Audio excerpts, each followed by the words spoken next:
Hello, mate. Hello. What's your destination? I'm doing the loop. The Loop. Yeah. Alright, thank you. Lovely. Cheers, mate. Have a good drive. Thanks. I love it when car designers say things, because when car designers say things, they say things like this.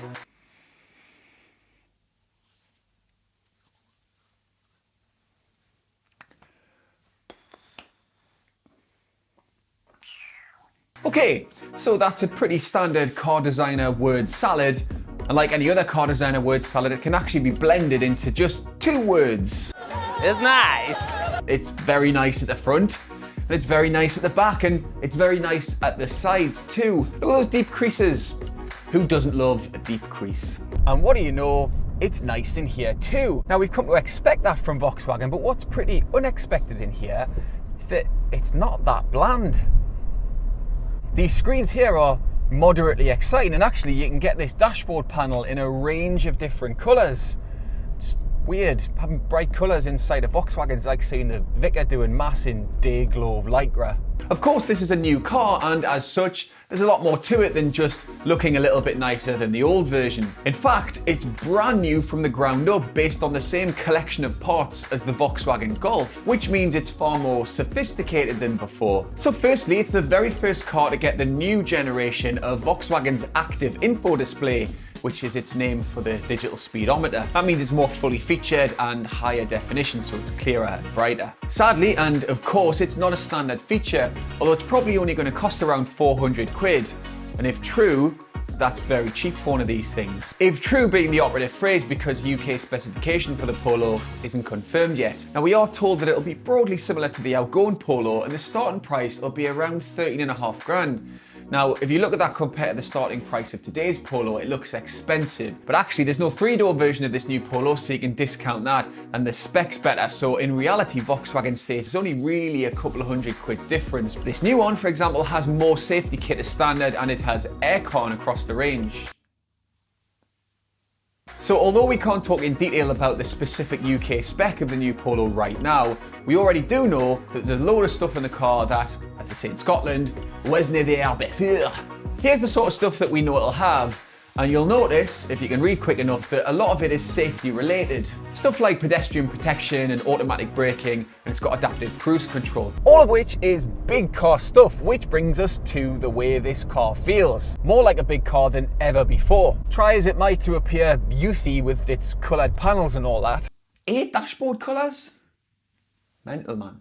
This is actually a lesson in small car refinement and design clarity. See, making the new Polo here, Volkswagen has not forgotten what it's good at, what the basic stuff is. So you've got a flawless driving position, really clear controls, excellent visibility all around. And the whole thing is just a textbook example of intuitiveness. You kind of know where everything's going to be the moment you sit down in here. It's very hard to get right. Added to that, there's the refinement, which has almost transcended the small hatchback class and gone into golf territory.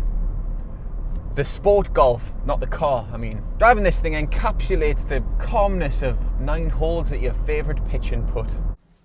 Why didn't you just go home? That's your home! Are you too good for your home? Okay, bad example. What it's supposed to feel like playing golf. All in the head. Yeah, it's all in the hips. It's all. Calm. Seriously though, this car seems to set a new standard for small hatchback refinement. But there's one big question.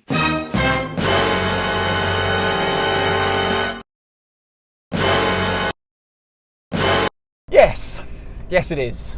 You see, the new Fiesta's gone a bit upmarket in an attempt to play the Polo at its own game. But unfortunately, Ford hasn't timed it very well, because just weeks later, new Polo comes along and sets a brand new benchmark again. That said, the Fiesta still is a bit more involving to drive, the ST line stuff especially. It has, of course, grown in most directions compared to the old Polo, but while getting only slightly bigger on the outside, and it certainly feels the same size, it's got significantly bigger inside, so there's much more headroom, even though it's a little bit lower.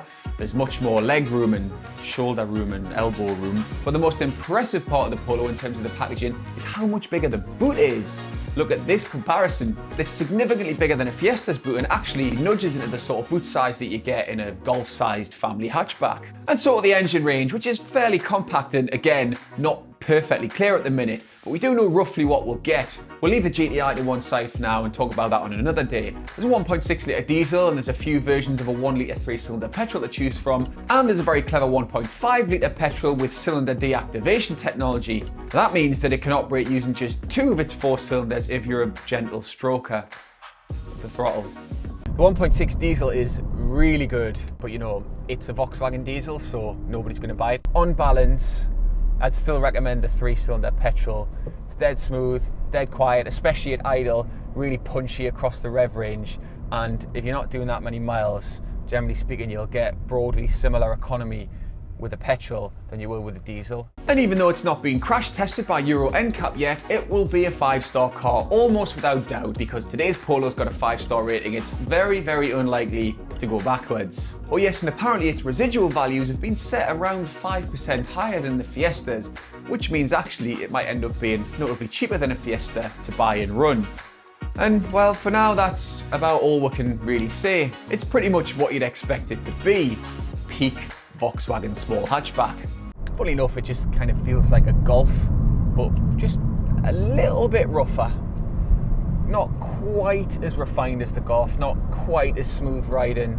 In other words, much better quality than everything else in the class and pretty bland to drive in a very reassuring sort of a way. And in that sense, the status quo is intact. Status quo there. Why not? Thanks for watching us for all this time, and subscribe to the channel if you want to see more reviews like this as soon as we put them onto the online. Bye then.